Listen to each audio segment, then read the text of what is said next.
Queens get the money. Queens get the money. Queens get the money. Queens get the money, yeah. I'ma knock it out the park with this one. I'ma knock it out the park with this one, yeah. I'ma knock it out the park with this one. Queens get the money. Queens get the money.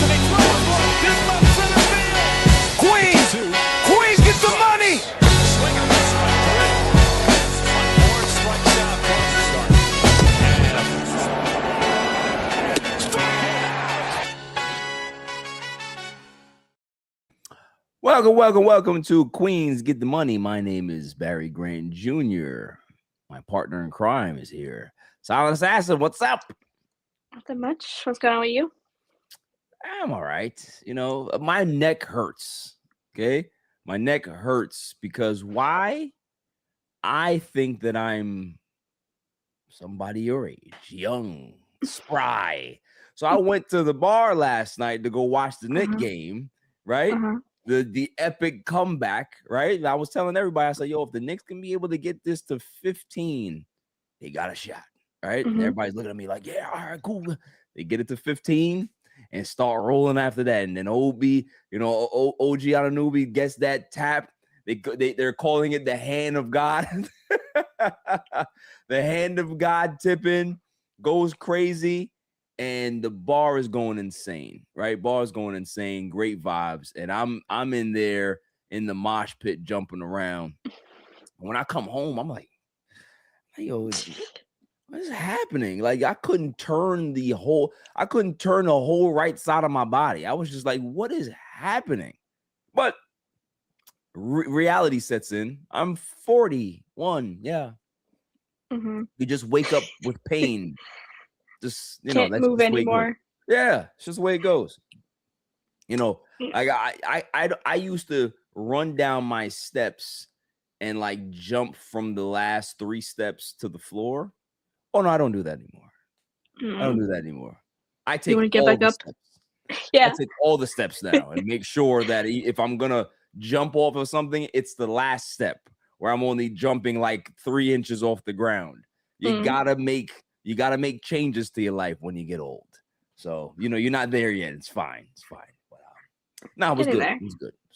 It was good. It was a good time, man. Like the Knicks, I'm not even a Knicks fan, but you know, just being in the city, being around Knicks fans, man, good time. Very good time. I'll be out there on Saturday.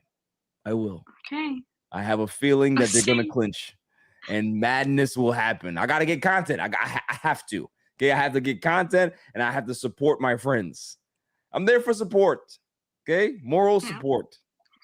Yeah, I watched. I was watching last night, and like I texted you guys. I'm like, oh, like not looking too good, whatever. And then I kept looking. I'm like, oh, like they're right there. Like you know, any moment like this could switch, and it was just kept coming up. And I remember, like you know me, like I don't really watch basketball, and I remember like I audibly like had like a disappointment gasp when Brunson missed it, and then we had to look. I'm like, and I like flipped out. You know, just by myself. I'm like, it's just like I don't know, like so much like excitement. Like I said, like I can't watch basketball like this. Like I have too much anxiety. Where it's just like once like the clock was running out, I'm like I'm sitting, I was just staring at the TV. I'm like you know waiting for like I'm like you gotta win, they gotta win, and then that moment I'm like oh like. You know, listen, and then I am going to turn you into a basketball fan. You watch. You're going to be a huge fan. So, I mean, we'll see. We'll see what happens. We'll get there. Yeah, well, we will get you there. Mets win today, so we avoid the sweep. At least we've been doing that the last two series. We just avoid sweeps, right? So avoid the embarrassment, avoid the sweep, and so we win 5-4. Christian Scott doesn't really have a great game, not a terrible game. You know, we got the lead early and then we gave it back up. And then, you know, the game was kind of in the balance for a couple of innings. And all of a sudden, Mr. Juan Pacheco comes up. And I feel like the fan base, the media they've always criticized Juan Soto since he's been here that he hasn't gotten the big hit as a Met, right? Runners in scoring position, game on the line, whatever it is. He's kind of come up short in those situations. Like if you look at his the data and the metrics and the stats since he's been a Met, runners in scoring position, I think he's, especially this season, he's not doing well. And last year he really didn't do well as well. But, comes up, hits the bomb, the go-ahead home run, and that was it, 5-4. So, any thoughts about, that particular feeling of Juan Soto kind of, I wouldn't say get over the hump because he's one of the greatest players in the game, but, is it something that makes you feel confident that, hey, as great as he is, he's going to get more opportunities to be in this position, and we hope that he can be able to be a lot more consistent and do what he did today, if not, just continue to just be as consistent as possible. Yeah, like I think, there's not many moments I remember Juan Soto having that big, like I say, like Lindor moment, just because Lindor has had so many, like, memorable Mets moments. But granted, he's only been here 2 years, so it's going to take time, I feel like, to kind of stack those up. But yeah, I think it is crazy, like how good he's been these past 2 years, and like the amount of like kind of hate that he gets from the media, the fans, and all that. It just doesn't make sense to me, It's despite wild. say like not coming up in like a runners in scoring position, like big play, like he's coming up in so many other places. He's got what now, 14? This was his 14th home run of the 14 or season. 15, something like that, yeah. Like over 30 RBIs, like he's still producing, and he missed a whole month. Right. So that's like pretty great numbers for someone who missed a month of baseball. But yeah, I think, he's here for a very long time. I think, those moments are going to come.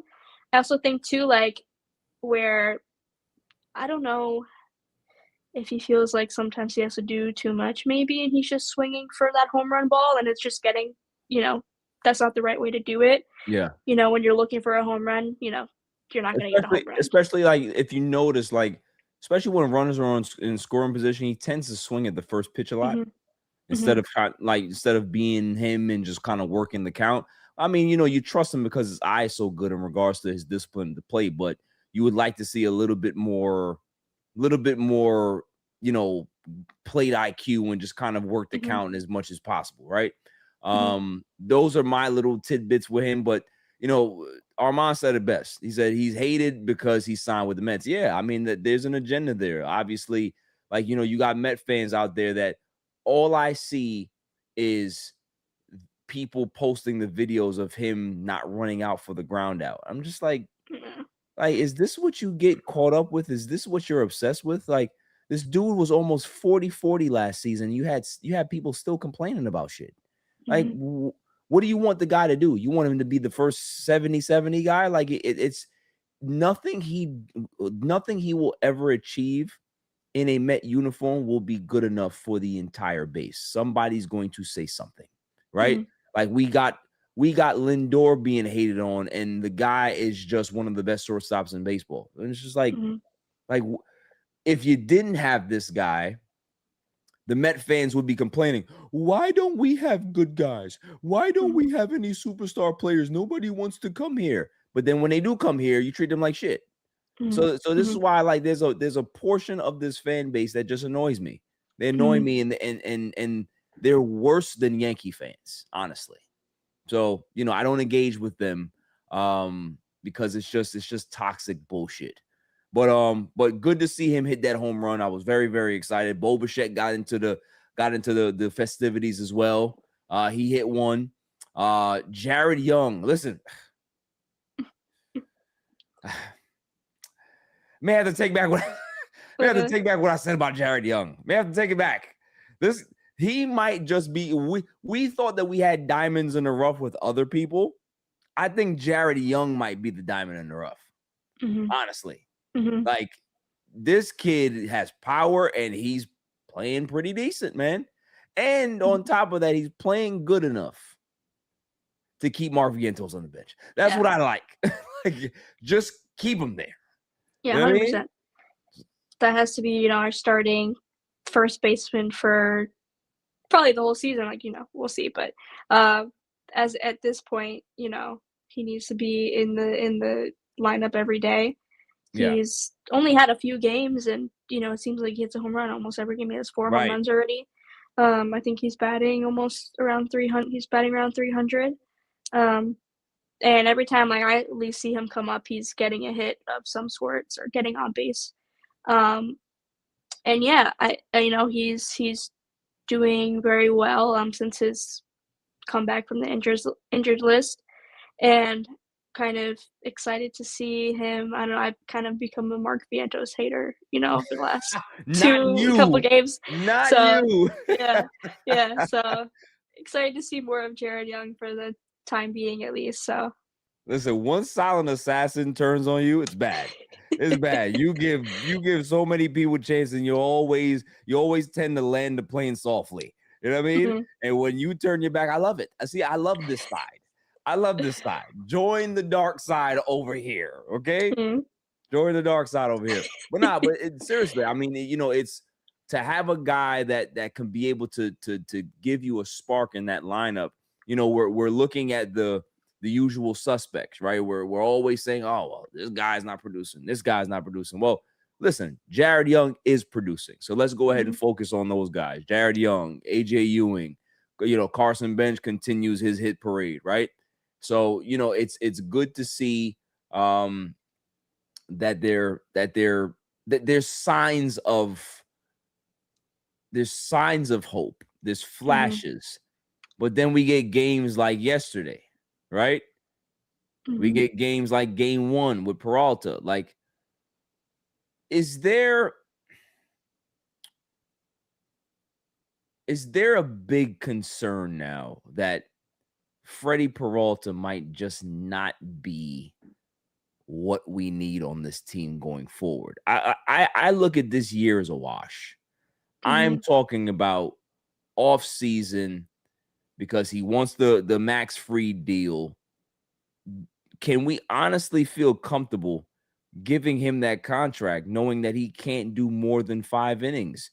You can sprinkle in some 6 innings here or there, but it's not consistent enough to give a guy over $200 million. I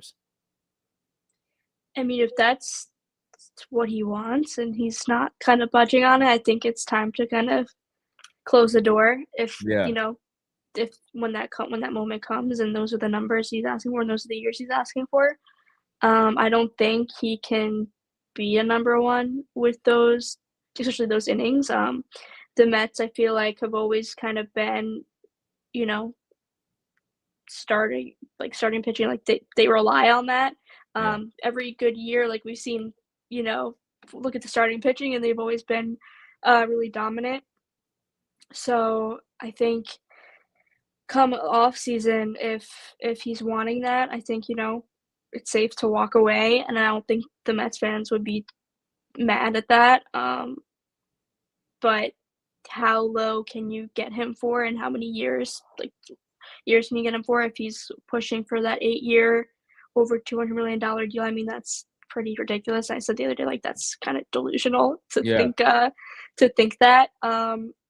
And two, like, at least going into it, I know he wasn't, I feel like, interested in a team-friendly deal, but I thought he would kind of give David Stearns some wiggle room to kind of make a deal happen. And then, but with those numbers, I'm like, there's no way.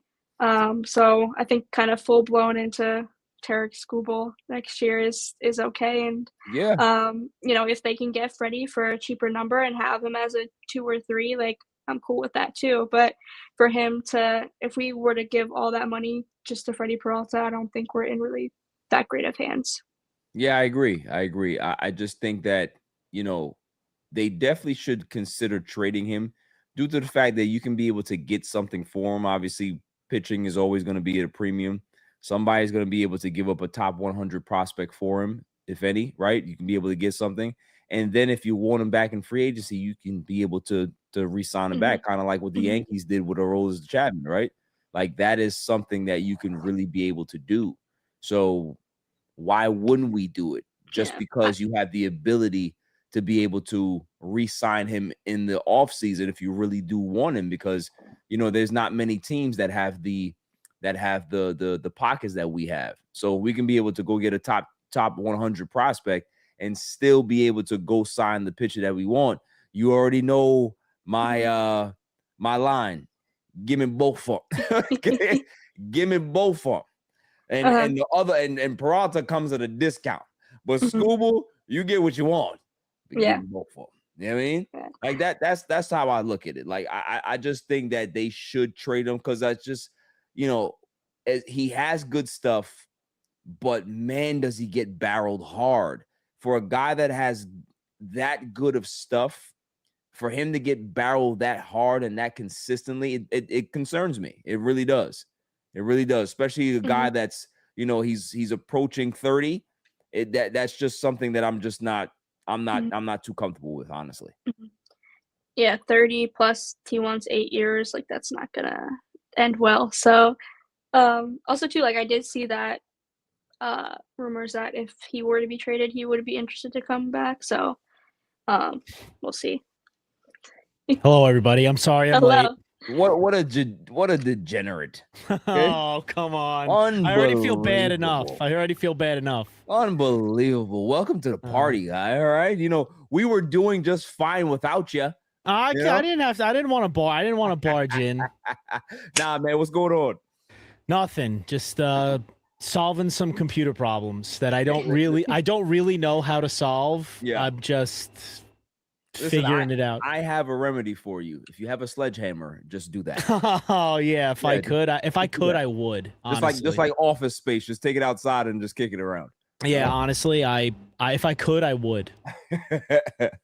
So, what are your thoughts about what we're talking about, Tom, in regards to, Soto getting the big hit that everybody has been complaining about that he hasn't received or hasn't given us consistently, and also Freddie Peralta's shaky performance to start the series against the Cardinals? On the Soto thing, I just I have a really hard time putting anything on Juan Soto, simply because I think they did say a stat that he really hasn't been hitting over the last couple of games. But runners, I think he had before today. I think he only had 2 hits to start the month. Well, that sucks, but I mean, it's basically Juan Soto or nothing. You really can't rely on anybody. If this was a better lineup and Juan Soto wasn't producing, or a little bit better of a lineup and Juan Soto wasn't producing, I'd maybe have a little bit of a gripe, but he is the only guy. I can't trust Bo. Obviously don't trust Vientos. I don't trust Beatty. Ewing and Benj, Benj has been awesome, but I mean, they're still kids. You know what I mean? I guess so. I guess I rely on Juan. So maybe he's creeping in close. I guess maybe a couple of more nice hits, and maybe I'm not that crazy. I'm just being an asshole. But Freddie Peralta, I really don't know if he can hack it here. Yeah. I don't know if even I know when I was waiting to come in, I heard you guys talking about how Freddie would want to come back. At what price? I'm down to trade him. I'm down to trade him for whatever we can get at this point. Let's roll this Chapman him, man. Trade him and get and then you get him back in free agency. But that's the thing though. We're obviously all in agreement. I'm not giving him 8 years. No, you can't. I wouldn't touch that. Freddie looks like he might be getting a prove it deal. Yeah. I don't see if Freddie does land a deal, Tom. I think we're looking at max 5 years. That's if we have a baseball season. If we have a baseball, yeah, and I guess as it gets, when we start getting closer to the end of the season, we can start looking at pending free agents. I don't know, if I don't want to talk about this fictitious world where a cap happens, because I'll believe a cap's happening when I see it. I don't know how much money at all I want to allocate to Freddie Peralta at this point. I agree.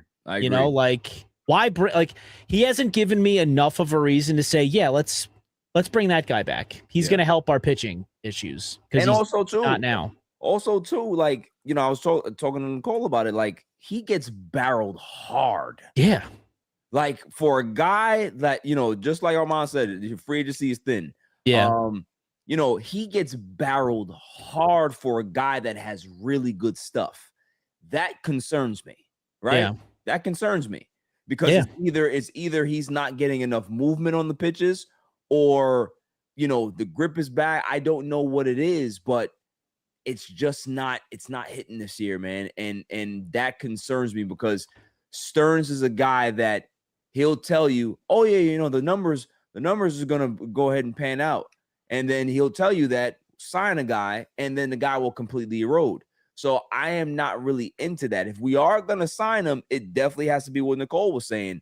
You know, there was rumors about him wanting to get, you know, he was open to giving the team a team-friendly type of deal to come back. But does that apply in free agency? Probably not, because you have the gamut of teams to be able to bid for you. But if I'm the Mets, man, I think that you want him back, but you got to hold your ground. And I'm not somebody who's always been that way. I think you got to hold your ground in like 4 or 5 years, honestly, and don't go anything more than that. But remember in the offseason after this deal had happened, and we were talking about, like, should they just extend him now and stuff like that. I wanted to see how he could handle it here. Because we talk about all the time how much New York's different. Like, has Freddie given us enough of a glimpse into him as a pitcher that he can handle New York? Like, I don't know if New York is really necessarily the issue, but, like, in a Mets uniform, I don't know if I've seen enough of Freddie Peralta to be like, yeah, sure, bring him back. Because we have him here now, and it's not enough. I mean, let's just take that side of it out of it, right? This is a question I'll pose to Nicole. If you're just looking at it by the numbers, right? Freddie Peralta has like a 3.6, 3.7 ERA. What does that warrant to you in regards to getting him a deal? Just on the numbers alone, right? Mm-hmm. If it is an ace of 3.7 pitcher. I mean, for this year, no. I think over his career, like, even to like this year, he hasn't been horrible, right? But he hasn't been that ace that we were kind of looking for, I think. Yeah. And I think the Mets should offer him a contract come next season, but probably at least half what he's looking for. You know what I mean? I don't think, you know, that David Stearns, or should he offer anything close to what he's asking for. I think around a 3 to 5 year deal, cut the money, total money in half or whatever, and go from there. But, you know, he hasn't been an ace. I think, honestly, the ace on this team was Clay Holmes before he went down. Right. So, yeah, I don't know. I would offer him a contract, but, you know, I'm okay with him walking away if it gets too crazy. Yeah. Tom, same question. 3.7 ERA. What does that warrant to you in regards to a contract? I know I'm with Nicole. Like, if we're gonna bring him back, because I see what Armand says and who's gonna be a free agent, and like, if they don't get Skubal, it's thin. Is Freddie like the only other option other than just saying, hey, we're gonna run it up with a bunch of the kids on the farm? And you can't do that. You know, you need some MLB ready pitchers. But so no, yeah. If we're giving him like a 5-year deal, I honestly would just be like, hey, Freddie, you kind of sucked here this year. Prove it to me, and give him a shorter term deal. I don't know if he'll take it though, because he's 30. So the opt-outs. Yeah, do the opt-out thing. I just haven't I haven't seen enough to pay Freddie to be my ace. Yeah, and the thing is, the problem that we have now, and I'm sure the same problem that David Stearns is trying to evaluate, is that the clock is ticking towards the deadline. Like, you want to see him put some starts together, string some starts together, not only for yourself, right? Not only for your own peace of mind to say, hey, maybe he's trending in the right direction, and as you know, things get warmer and he gets a little bit more comfortable, or he figures out his mechanics, whatever it is, maybe then we can be able to kind of like have some confidence that we can be able to give him a certain contract, or it's, hey, he's pitching really, really well in these last few starts. Now we can be able to advertise him to a bunch of teams that are needing starting pitching, and you can get that at a premium, right? So it works both ways to have him pitching well going into the deadline, whether you're going to keep him or you're going to trade him. However many teams are going to have to hop, I do still have a hard time thinking that as we approach the trade deadline, if the Mets are still 5.5 games out of a wild card spot, I understand it's a lot of teams that they have to hop. I still have a hard time thinking that Stearns is just going to – I don't know if Stearns is going to sell. We're going to get the – we're still in the hunt kind of thing. They might stand pat. Maybe they'll make some like marginal move to bring someone in, whoever that might be. But I don't know if they're 5.5 out. I don't know if I necessarily see them selling. I agree. I think Stearns is going to be stubborn until the end with this team, because I think he's one of those guys that it's like he knows that the pressure is on him, but he's also very, very stubborn and more of an egomaniac. And he's going to be like, well, these are my guys. I'm going to go with my guys. And if it works out, then I look like a boy genius again. That's just the way I look at it. Like, he's not going to budge on trying to get rid of any of these guys, honestly. It's weird. Like, I still don't feel like his seat's hot. Like, I feel like I don't think it is either. I feel like he's good. Like, whatever move he makes going into next offseason, it's going to be David Stearns. I don't think he's worried at all, honest, for his job and himself. I think he thinks he's fine. He might. That's why I don't know if he's going to make any moves. You know what I mean? He might stand pat. Yeah. I don't think that his job is in jeopardy after this season. I think if we have baseball and there's a following season, then that's when that's when you're going to start seeing things change. And Armand said he doesn't even know how the trade deadline is going to go according, depending on the CBA. That could be a big thing as well. Like, maybe teams are not willing to give up anything because they just don't know what the future holds. The uncertainty of the CBA right now has everything in limbo. Yeah, that's true. So based on that point alone, Stearns might not do anything. A lot of teams may not do anything. That's true. They may kind of just stay in pat. So, maybe the Dodgers will probably just go get Scooble just to get Scooble because they're the Dodgers, right? But yeah, I don't see, if there is an impending lockout coming, our mom might be right in regards to teams might just not be that aggressive to try to make any moves. I think some of the really, like, the ones that are vying for that like you really are bona fide, like these are the World Series contenders. I think they will. They'll still want to make the push for it. No, definitely 100%. Mon says, according to John Heyman, Francisco Lindor has a secret date set for his potential return. June 20th is currently the target. How do we feel about this, guys? How do we, what Lindor can we expect coming back? Because, I think people really have to, and as Met fans, we tend to not do this, but I think that we need to do this, is we need to taper our expectations just to be able to try to give him some time to get in rhythm. Like, he's not going to come off the IL and just all of a sudden go 5 for 5. Like, he may have a slow start to kind of get his sea legs back, but I think it's a net positive. Like, no matter what happens with him, just to be able to have that security at shortstop, he's going to be able to clean up a lot of the mistakes that we've seen. And I think Bo Bichette has played a pretty decent there. You know what I mean? Like, he hasn't been bad. So, but I'm just happy to have Frankie back, man. I miss him. And if we're going to go down with the ship, I need Frankie on that ship. You know what I'm saying? So, Nicole, what do you think? Yeah, I'm not expecting like a hot, he comes in hot.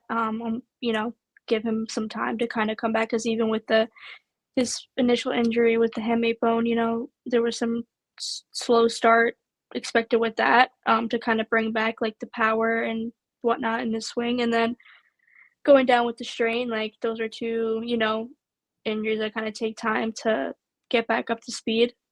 So yeah, I think, it might take him a few weeks to kind of get going. and I think all Mets fans should at least like kind of take that into consideration. But like when he is back, like regardless, I think I do believe like if anything, in this team is kind of going to turn around when his return comes, just because of the player he is and kind of team clubhouse personality and leader. Even when he was hurt, like he was in the dugout, congratulating everybody and there being a good team player. So I think him on the field is only going to add to that as well. And Lindor is, he doesn't like to kind of be out of the game. So I think for him too, like I'm sure he's really excited to kind of get back into the swing of things. And I'm excited to see him back. Like it's been really weird for me to kind of watch any game and not see Lindor in the lineup for how long has it been? Over a month? What, two months now, maybe? So yeah, I'm excited for him to come back and right when the middle of summer. So should be the time the Mets turn around. So we'll see. Yeah, hopefully like the Phillies. Unbelievable. Tom, what do you think? Yeah, I guess.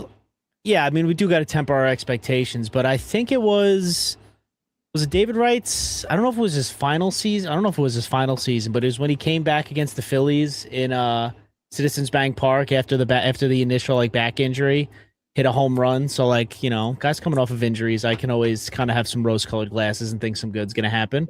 But no, yeah, I think we got to, I'm not expecting the guy to just come be MVP Francisco Lindor right out of the gate, but I think we're gonna get a guy that's like ready to play. He's probably been chomping at the bit to get back on the field. He was probably filming that Disclosure Day commercial, and damn man, I really wish this was for real. Not the aliens, the baseball. But right. I agree with everything. I'm just pumped that he's back. The Mets needed it. I'm kind of sick and tired of seeing Beatty play, so this is gonna probably take him out of the lineup. And that's my other question. Go ahead and finish up, but I'll ask my question after. Yeah, I mean, it's gonna be nice to have him somewhere in the combination of like Benj, Lindor, Soto, or Ben. No, wait. Yeah, that would be Benj, Soto, Lindor. Or no, it would probably be Benj, Lindor, Soto, right? Yeah, I think it might be better for them to put Lindor in the 2-hole. I think because that would be better because now you can put Bichette down. If you want to have Bichette as cleanup or a 5th hole hitter, then that would make more sense. I think it's better to keep Soto 3rd, or if you move Soto's to 2nd and then you have Lindor as your 3rd hole hitter, you can get away with that as well. Whatever combination they do choose. I think it's okay, but you have to factor those 3 guys in. It has to be a combination of those 3 guys. With Lindor, his pending return, who gets optioned? Who gets DFA'd? Do we have any idea or any thoughts? Anybody who might have an opinion as to who now I gotta go might not be on the team? I would love to hear from Armand who he believes as well. But we could be able to just spit out some names and see exactly, really? Who might be. Wow, here. Well, Eric, and Wagaman. Yeah. So Wagaman gets he gets DFA'd or optioned. Yeah. 4 at-bats. Yeah, probably. It'd probably have to be him. He's the sacrificial lamb. Send him to the Bermuda Triangle. Yeah. Okay? Send him packing. I like what Armand said. Would you rather them DFA Vientos or Wagaman? Vientos. Really? You'd rather keep Wagaman? Yes. He's had 4 at bat. I mean, obviously Vientos stinks, but I want the stink off the roster. So I agree. I don't Wagaman hasn't done anything to me. That guy has some stink on him. Yeah. And he needs to go. You know what I mean? Because the attitude is bad. The obliviousness is just off the charts for him. And then he's just not playing good baseball. So what is his purpose? What is his purpose here? It's amazing how bad his bat is. He'll get into a couple, hit a couple of home runs, and then he'll just swing he's Javi Baez. He's a worse Javi Baez. He swings at everything. Yeah, and that's true. He has no plate discipline whatsoever. Zero. The guy doesn't walk. If he had to walk to save his life, he would be with the pearly gates. He would. He would definitely be with pearly gates because he can't. He just cannot do it. He can't do it. There's no pitch that he can lay off of. He just swings at everything. You ever seen that Bugs Bunny cartoon where the guy throws the pitch and it's like coming in at like 2 miles an hour? Or Bugs Bunny's throwing a pitch at 2 miles an hour, and the guy is just swinging 1, 2, 3, 4. like he's swinging like 19 times at the pitch before it actually comes into the catcher's mitt. Like, that's Mark Vientos to me. He just swings at everything. Where's your plate discipline? How did you get this far by you just swing at everything? It's crazy. Even his reactions, I feel like when he strikes out, he just like, okay. Yeah, all right. All right. Yeah, like there's no like actual like I tried. You heard what he said? I gotta give props to myself. For what? For what? For what? In stark contrast to Alvy, like Alvarez, when Alvarez strikes out or messes up, I feel like he goes down into the tunnel and like bashes his head against the wall, punished himself. Like Vientos is just like, yeah, it's cool. Right. I won't get him next time. Yeah. Vientos, that guy, like I said, man, you can be losing 15-1. And if he's the only guy to hit a home run, he's gonna go ahead and look at the box score and say, oh, yeah, did pretty good. It's like, bro, you just lost 15-1. Who cares? Forget about the box score. So we'll see. I'm glad it's over though. Like if there's anything that we're gonna be able to take positive from this season is the Vientos Beatty combination is over. Like that's gonna probably be over this year. I would hope so. And listen, if there is some activity at the deadline, ship them out if they're still here. I don't care. I don't care what you get. You take a chance on somebody. Some team is gonna be able to say, okay, Brett Beatty can play some multiple positions here. We'll take a chance on him. Okay, give me one of your top 50 prospects. I don't give a shit. Like just do that. I don't care. Just get them off the team. Like we have too many fringe Major League Baseball players on this roster. There's too many. It's too many. They're like, when you look at other teams, man, it's just like, man, they got all, like, think about the Cardinals. They got a number of Major League players on that team. They might be young guys, but they look like Major League Baseball players. When you look at our roster, it's just like, yeah, we don't look like that. No. We don't look like that. And that's the biggest problem to me. How did we get here? How did we get here? A lot of injuries that you could have seen coming a mile away. And like the Cardinals, they were talking about it on the broadcast, I think today, or might have been the first game of the series, that the Cardinals, for the most part, developed everybody. Yeah. Everybody on that team is Cardinal through and through. And I wonder if that's their system. That's what they do. Yeah. And that's probably what Stearns is trying to do. That's why I don't even he brought all these short-term contracts in to, like, I guess, like we've said before, hope that some of these young guys are just going to come up and blossom. But as we talked in our last show, a lot of those guys that are going to blossom are probably a little while away. That's true. But again, it's like, if that's your plan, you still are going to have to figure out who's who, and you're going to have to trade some of these guys off. You can't hoard prospects anymore. Like, I mean, you can't keep hoarding them after a while. You're going to have to wheel and deal and bring guys up. So, you know, who are those players going to be? Ryan Clifford. I think Ryan Clifford's coming. Yeah, I think Clifford is coming. I think Jacob Reimer maybe. Is he on the 40 man? Yeah, I think Clifford's on the 40 man. No, I know Clifford is. If Reimer is. Oh, Reimer, I'm not sure. I had to check. I will check right now. Catcher. Is he? I forgot. Is he listed as an infielder? Or is he? Yeah, first baseman. No, he's not on the 40. He's not on the 40 man. They'd have to make. I think they'd have to make room for him. Yeah, okay. That'd probably mean the end of Brujan. Well, they need to say goodbye to him anyway. Yeah. Why is he here still? It's one of those. He's a warm body. Yeah, it's one of those things. Like if you had a family member one time and you slept over too long, and you were there for a couple of days, and comes home and like, you're still here. I thought your mom would have picked you up by now. Oh no, I'm staying a couple more days. Like, why are you still here? You look at the roster like, how? I thought we cut him. Why is he still here? Yeah, when I checked before to see like who'd we remove DFA or option whatever for Lindor, when I first saw him, like I didn't even know he was still on the team at the moment. Yeah. So I just forgot about him, honestly.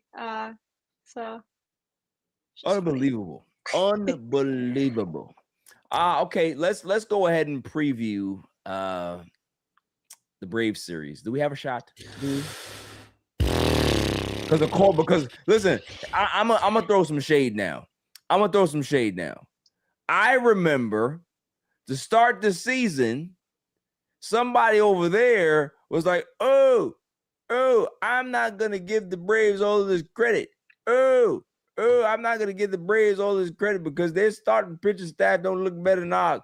You're giving them too much credit, Barry. Too much credit. Now, sir, what are you going to say? Huh? What are you going to say? I hated when we did that lineup comparison thing. Because the Brave, it was no, it was a great show.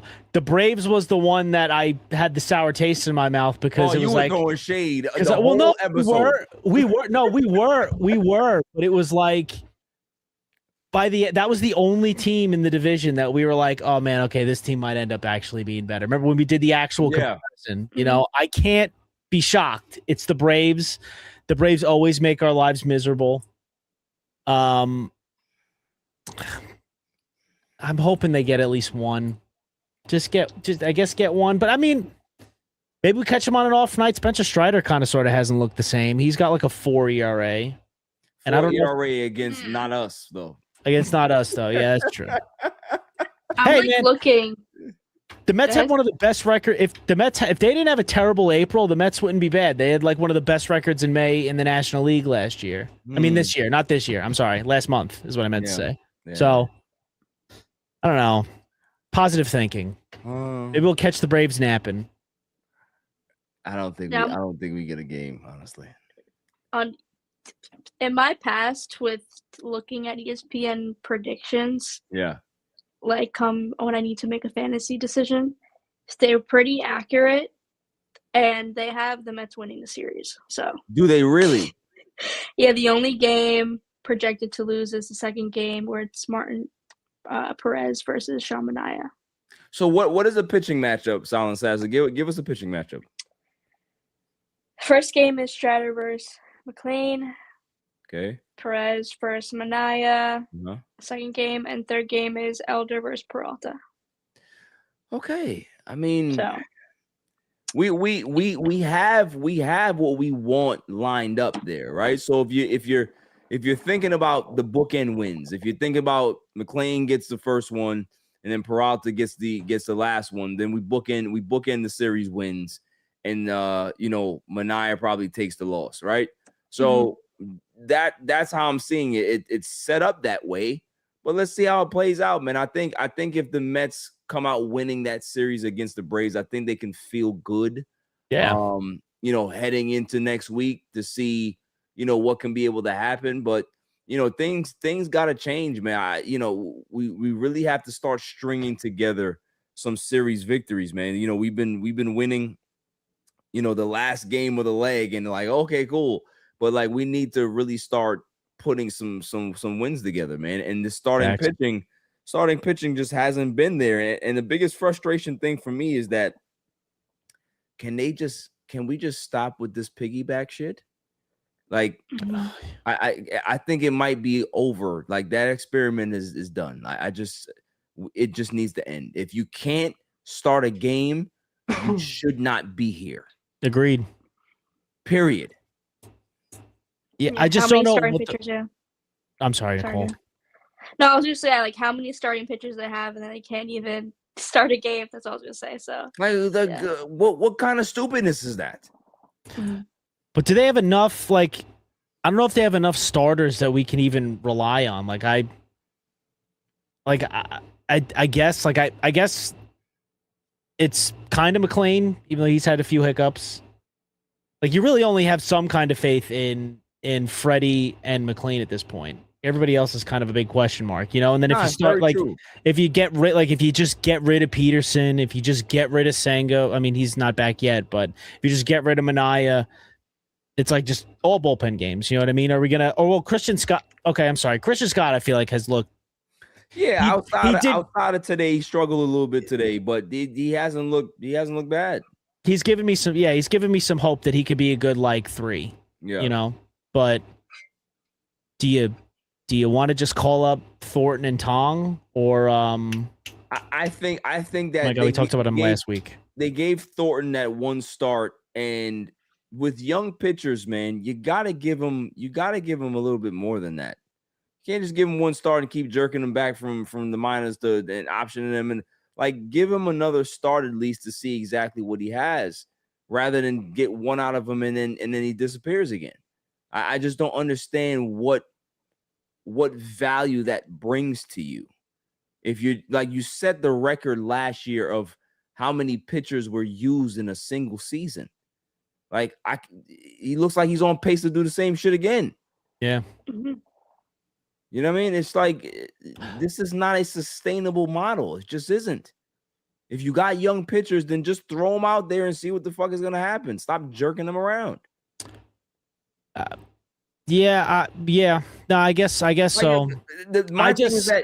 always kind of sort of, I always like when it comes to bringing up the prospects. Yeah. I usually default to, even though the team was put together like crap, I still default to the team on a lot of that because it's like they see him every day. Like they have all the stats, they have all the numbers, they have all the analysis to tell me whether or not this guy's ready to be in the bigs. If they don't feel like Zach Thornton's ready to be here, like after that one start, then I don't know if I guess I'm like, okay, then don't rush him here. Like if you don't think he's ready, don't call him up. You should know better than me. You should know. But the most I get is Zach Thornton or oh my God, we talked about the other pitcher last week. Who, Tong? No. The other guy that we thought was going to come up instead of Zach Thornton. Oh, you're talking about oh my goodness, I know you're talking about. It's going to break my brain. What's his name? Regardless, I just like I'm gonna have to look that up. That's gonna bother me. So Armand, give me the name, man. The pitcher that we was talking about. That's killed. Yeah, Jack Wenninger. Thank you, Wenninger.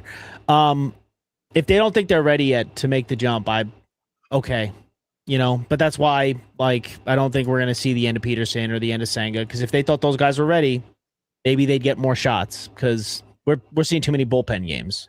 Yeah, man, it's way too much for me, man. That I'm comfortable with at this point.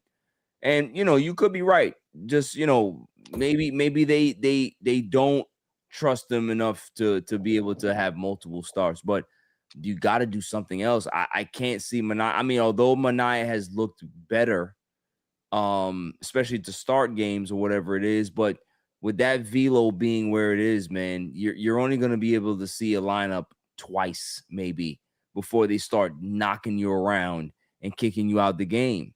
So it's just like that, you gotta find some stop gaps better than what we have. It's just agreed. It's ridiculous at this point. It really is. It just feels like a fucking circus. It really does.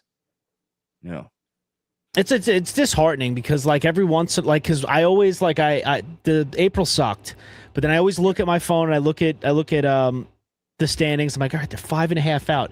And then they'll string together a couple of wins. They'll swing. So it's like, okay, I think we're going to actually turn this around. I've sent that clip of Major League 3 times in 3 different chats. And every time they just like kick you right in the balls, like right at the end. They're playing like, well, and then they fuck around and get swept, or they lose 2 out of 3 or 3 out of 4, or something like that. Like you take 1 step forward and 4 steps back. That's just the way it feels. It's crazy. Last year. In the beginning of like early on, it was like, oh my God, these pitchers have to be perfect or they're not going to win games. And now it feels like, oh my God, the offense has to hit out of like a 9-0 hole or a 7-0 hole to win a game. Right. It's frustrating, but you know, what are you gonna do? It's the Mets.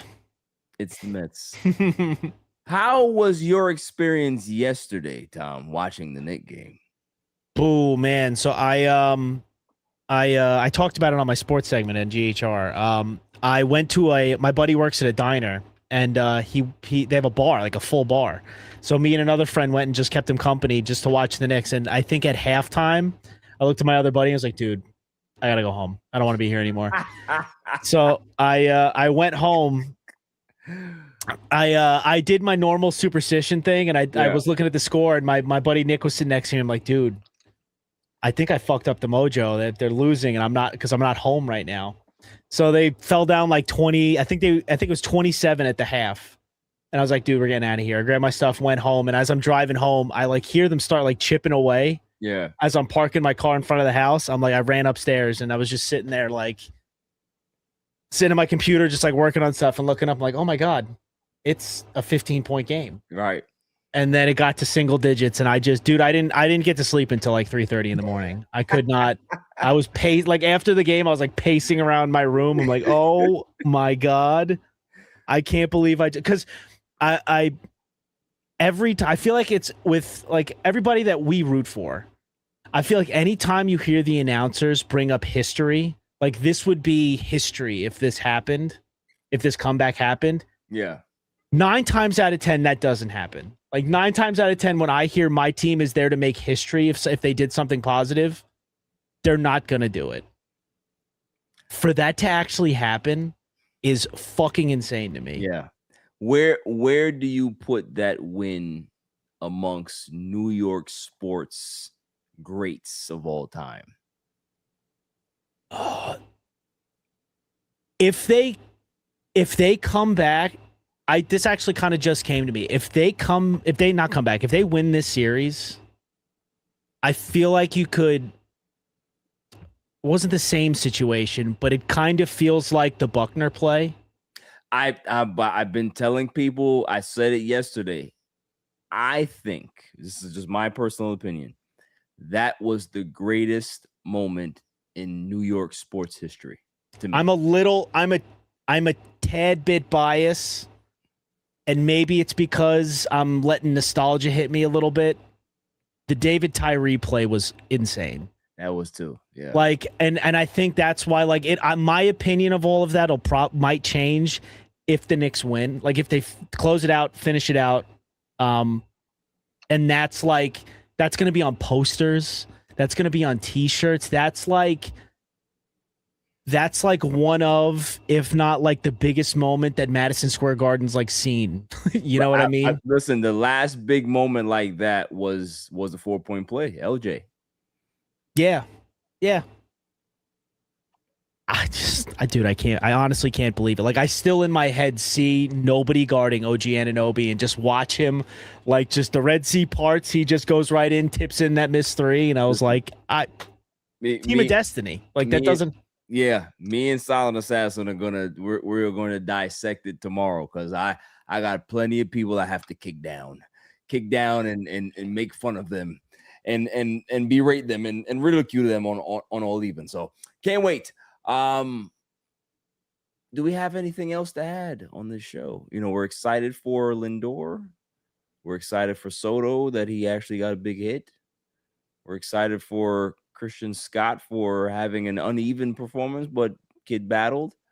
And we're excited that Mark Vientos may not be on this team in another month. So is there anything else? Armand, did we cover everything? I'm going to ask Armand. Luis Roberts said that he's going to play baseball again this year. Who? Blue Bob. Who? He said he's going to play baseball again this year. For who? Us. Yeah. I mean, he probably wishes at this point, but not for us. He said he's going to play again. Yeah, right. Through an interpreter. He said it. I think he did. I don't know if it was before this game or after this game today. He said he's going to play again.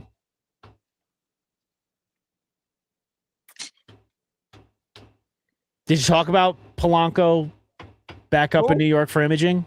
Who? Jed Lowry 2.0. What are we talking about him for?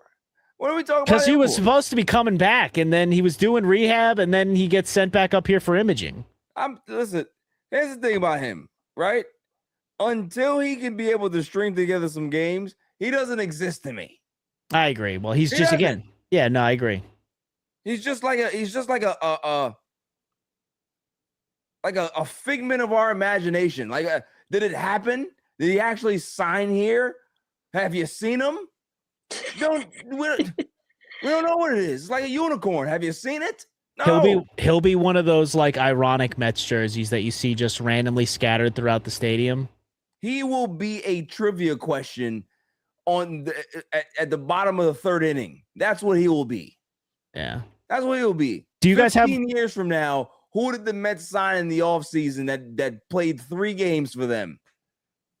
I got something. This is totally random. Do you guys have I don't know if you notice it like I do, but do you have the craziest obscure Mets jersey that you've ever seen in a stadium? Like a guy that you're like, I can't believe you spent money on that. I look for it all the time. Me and my brothers do it at every sporting event. We look for the weirdest jersey. I saw Daniel Vogelback 2 years ago. Last year. That name just angers me. That just the name alone angers me. It does. I saw a Robbie Alomar jersey. That's a good one. Yeah. Ty Wigginton. I saw Ty Wigginton 2 or 3 years ago. I would get a Ty Wigginton jersey. Quick question. Nicole, do you know who Ty Wigginton is? Have you ever even heard that name before today? Yeah. Okay, I just wanted to make sure. Early 2000, he was 2010s. There you go. No, he was earlier than that. He was before that. He was pre David Wright. Well, 2000 to 2010s, right? He retired in the 2000 and 2010s. Yeah, in between there. Yeah. Oh, he's born in 77. Wow. Yeah, it was Ty Wigginton, and then David Wright came and took his job. You know what I would love. Hold on, Armand said, because Armand went to his last game today. So today I saw a Rosario half black, half white pinstripe jersey. Wow. That better not have been a Yankee and Met jersey. Yes, that's exactly what he's talking about. Jail, immediate prison, immediately sent to prison. You immediately jail. Rikers, send him to Rikers. That's horrible, man. That's horrible. Why do fans do that? I hate that. It's the worst thing that you can do, man. Kim used to say that. I hope he's talking about a Mets pinstripe and a black one. I hope that's the case. Oh, thank God. Oh, thank God. All right. We'll cut him some bail.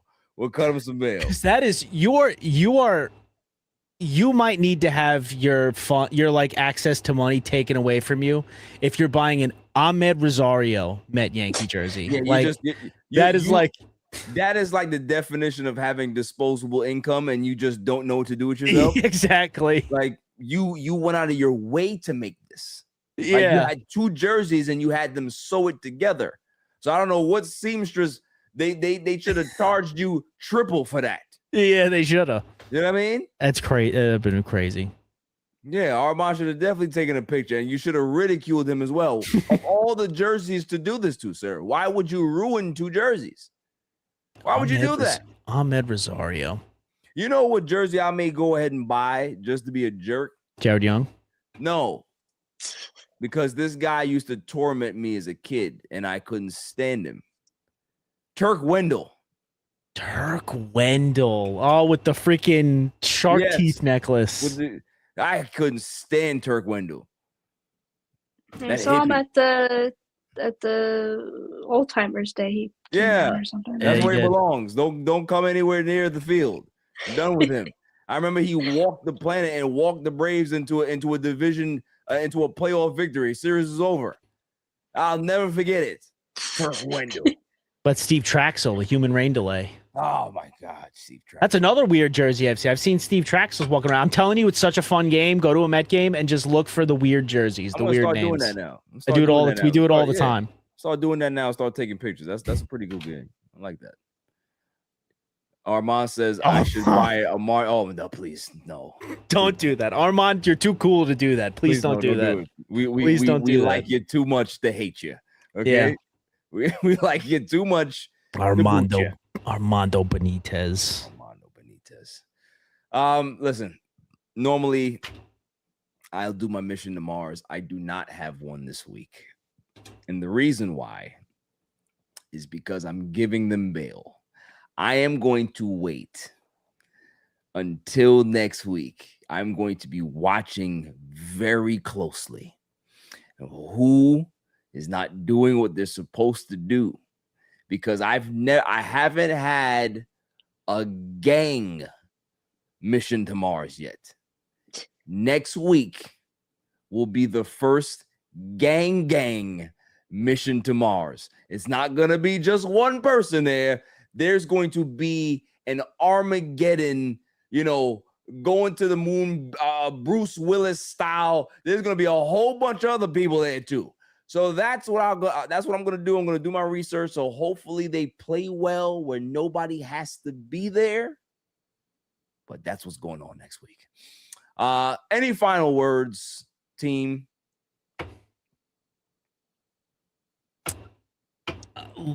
Let's take two. Let's just let us feel good. I'm going to the game on Saturday. Take 2 or 3 from the Braves so I can come home Saturday night and hopefully watch the Knicks close it out. Yes. I saw a report that said a lot of the tickets that were bought for this game in San Antonio were bought from the New York, New Jersey area. Listen, that we are coming there to take it over. Okay. Oh yeah. I am gonna be there on Saturday, as support for my Knicks friends, because obviously I'm a Laker fan. But I'm gonna be there. Okay. I need to see them clinch. I may drag Silent Assassin with me. She said, "You're not. I'm not going anywhere." I'll get thrown on top of one of the light guys. Yeah, my final word. Can't be me. My final word. You see who's starting to get hot?